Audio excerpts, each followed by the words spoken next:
Hello दोस्तों, कैसा है मेरा यूट्यूब परिवार। मैं advocate Shada Mansoori, district court Haridwar, Uttarakhand से।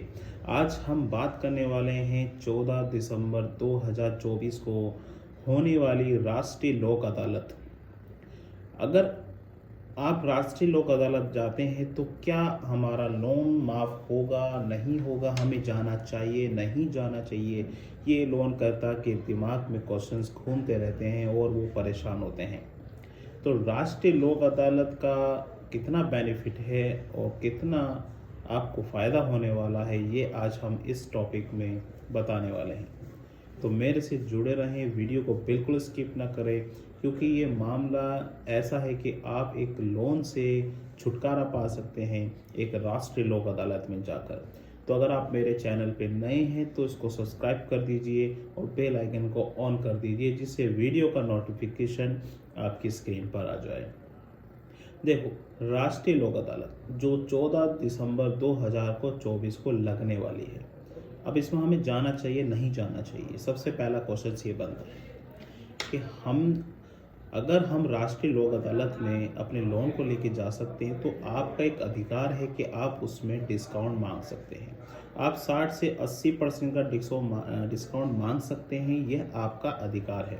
और इसमें क्या होता है, अगर राष्ट्रीय लोक अदालत में अगर कोई समझौता होता है तो उसे आदेश को कोई भी चैलेंज नहीं कर सकता है, क्योंकि उस राष्ट्रीय लोक अदालत का आदेश का कोई भी चैलेंजिंग नहीं है प्रावधान में।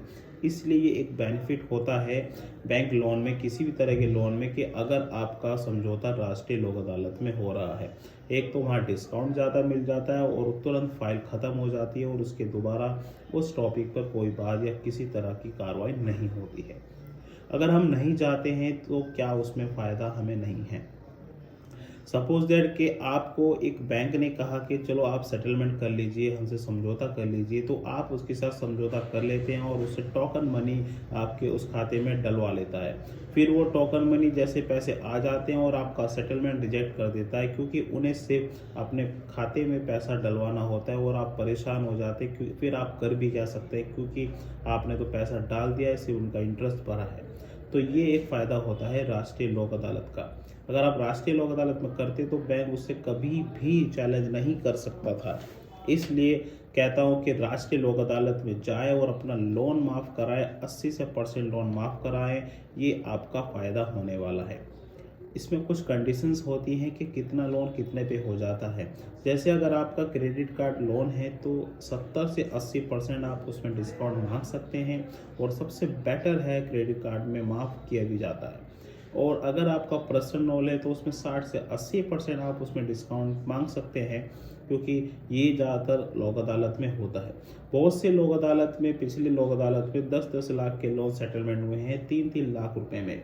70% का डिस्काउंट उसमें दिया गया है, क्योंकि बेनिफिट ही हमें राष्ट्रीय लोक अदालत में मिलता है दोस्तों। एक तो उसे कोई चैलेंज नहीं कर सकता और दूसरा वहाँ पे अच्छा खासा डिस्काउंट मिल जाता है, क्योंकि बैंक भी चाहता है कि निपटारा हो जाए और पैसा मिल जाए। क्योंकि अगर राष्ट्रीय लोक अदालत में जाती है फाइल और वहाँ पे पेश हो जाते हैं, अगर वहाँ पे पेश होने का मतलब है कि पैसा मिलने वाला है जल्दी, इसी कारण से आपको बैंक अप्रोच करता है राष्ट्रीय लोक अदालत में, क्योंकि उसे समय बच जाता है और पैसा उसको मिल जाता है डिस्काउंट देके। ये अच्छी का खासियत होती है राष्ट्रीय लोक अदालत की, जहाँ से आपको ये चीज़ करनी चाहिए। दूसरा कि अगर आप राष्ट्रीय लोक अदालत नहीं जाएंगे तो क्या आपके ऊपर कोई कार्रवाई की जाएगी? ऐसा कुछ नहीं है दोस्तों। 3 समन्स आते हैं और इसे तीसरे समन में ये मान लिया जाता है कि वो आपके साथ समझौता नहीं करना चाहता है, जो आपका पेमेंट बाकी बरकरार है वो उसको देना होगा। इसलिए राष्ट्रीय लोक अदालत की अपॉर्चुनिटी आप मिस ना करें, और अगर आपके पास आ रहे हैं तो किसी तरह भी पैसा किसी से ले दे के आप इसको निपटारा कर दें, क्योंकि ये आपके लिए अच्छा फ़ायदा होता है और अच्छा खासा डिस्काउंट आपको मिल जाता है। तो दोस्तों, अगर आप मेरे से डिस्काउंट लेना चाहते हैं अपने लोन के बारे में, अपने लोन सेटलमेंट के बारे में मेरे से बात करना चाहते हैं, तो दिए गए नंबर पर आप अपॉइंटमेंट ले सकते हैं और अपॉइंटमेंट लेकर हम आप संपर्क कर सकते हैं, और आप संपर्क में अपने लोन के बारे में बता सकते हैं हम कि कितना आपका डिस्काउंट करा सकते हैं लोक अदालत में और कैसा नहीं होगा। अगर आप ध्यान रहे मेरे दोस्तों कि राष्ट्रीय लोक अदालत में सेटलमेंट का प्रोसेस जब ही होता है जब आपके लोन एनपी हो गया हो और आपको कम से कम 6 महीने का समय हो गया हो, जब भी आपको सेटलमेंट का प्रोसेस स्टार्ट हो जाता है। तो अगर आप मेरे से कांटेक्ट करना चाहते हैं तो अपॉइंटमेंट ले सकते हैं, वो मेरे से बात कर सकते हैं। ये वीडियो आपको अच्छी लगी हो तो दोस्तों प्लीज़ इसको लाइक कीजिएगा, सब्सक्राइब ज़्यादा से ज़्यादा शेयर कीजिए, क्योंकि इसमें आपको बेनिफिट मिलने वाला है। धन्यवाद।